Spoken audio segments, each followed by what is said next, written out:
Hi, this is Dave with Phototropics, and today I'm going to address a question I get often. I had planned on answering this question, about a day or so ago, and it just so happened today I got a text from one of my clients and they wanted the answer to this question. And the question is, what kind of camera should I get if I'm starting out in photography? Well, there's two things you need to keep in mind. First, you need to get a camera that you can afford.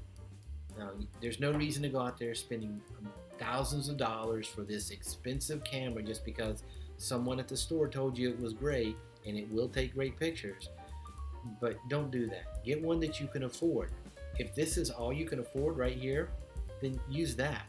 Because the point is not becoming a tech savvy photographer, but becoming a good photographer that has good composition. If you have good composition, you can use any camera to get what you want. And remember, the thing about this technology right here is far and above what greats like Ansel Adams had years ago. And they were able to take great pictures with that low-tech camera system.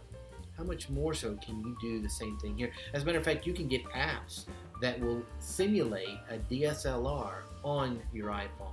So don't minimize this, but get something that you can afford. If you can afford $500, go get a camera that does that and then work with it. Second of all, don't get one that's like, oh, it's got this option and this option and that option.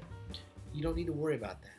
Get something that might give you some ability to make manual adjustments. But first of all, start off with automatic. Go out there, take these shots and see. It's like, oh man, I wish I had more light. And that's what I did. I borrowed a Canon AE1 from a friend who wasn't using it because he had bought it and never used it. He never took the time to figure out how to use it. And so I would take pictures and I would say, man, I wish I had more light, or I wish this thing would move a little slower. And then I started realizing, oh, if I open this up or I turn the shutter speed up, I can get the desired effect that I want.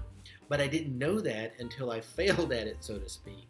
So I'd encourage you, make sure, first of all, get a camera that you can afford. And if you already have one, start using this. If you have to wait 2 weeks before you can save up for the camera, or a month, start using this right away because it's right there. You've already paid for it. Second of all, get one that you can deal with, you can manipulate, you can adjust and not feel overwhelmed. Because if you feel overwhelmed, what are you going to do? You're not going to do it. Because you're going to look at that thing and say, I don't have time to read the manual on it.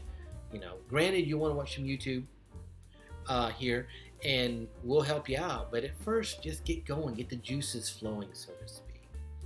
So if you have any other questions, please let us know down below, and we'll continue to explain to you what our 30-day challenge is. We want you to be involved with that. If you're saying, hey, you know what? When can I start working on my photography hobby?